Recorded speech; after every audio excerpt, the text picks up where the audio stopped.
The San Francisco 49ers getting two things done this morning, making Trent Williams a very happy man. Along with securing their #1 priority during free agency, the Niners and Williams agreeing on a 6-year, $138 million deal to make him the highest paid offensive lineman in NFL history with $55.1 million guaranteed. John Lynch has been busy since free agency opened for business. Williams staying put, that key piece of the offensive line coming over in the trade during last year's draft from Washington. The former #4 overall pick started 14 games for the Niners, and they took notice how he was able to get back to his Pro Bowl form, 8-time Pro Bowler as well, something that could bode well for the future of that offensive line and into 2021. Let's welcome in our Jason La Canfora for the breaking news here. Your reaction to the Niners getting the deal done with Trent Williams today? Not surprised by the cost or by where he lands. I reported late last night that there were 4 teams still really pushing for Trent Williams: the 49ers, the Chiefs, the Bears, and the Colts. And when you have that kind of market, all those teams knowing that it's over $20 million just to get your foot in the door per year, you're in a good place. And look, all things being equal, San Francisco's where he wanted to be. Kyle Shanahan was with his dad in Washington when they drafted Trent Williams originally. That's where he really rose to prominence.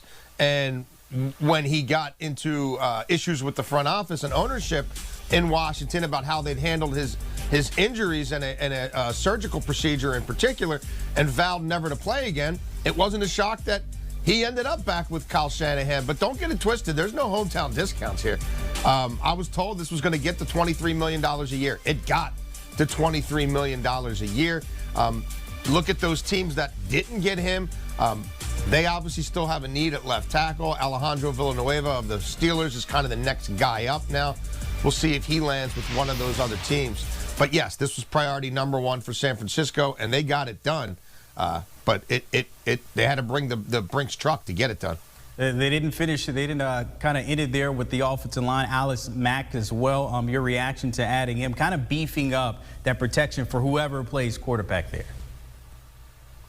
Yeah, I mean, look, they had some issues up front, and they had some guys. Westberg kind of hit a wall physically. They had Staley there forever as their anchor.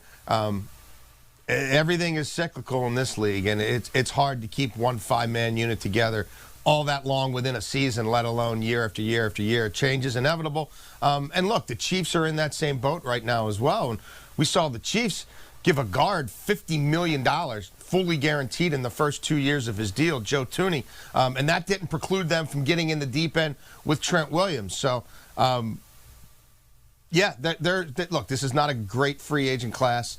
Overall, it's not that deep, and offensive line isn't a huge position of strength. It's been picked through, but this could bode well for the guys who are still out there because, again, the need is obvious.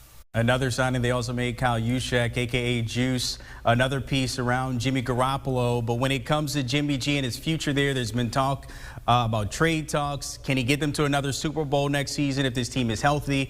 Here's our Brady Quinn talking to Juice about his QB. Want to get your reaction, but let's listen to this first.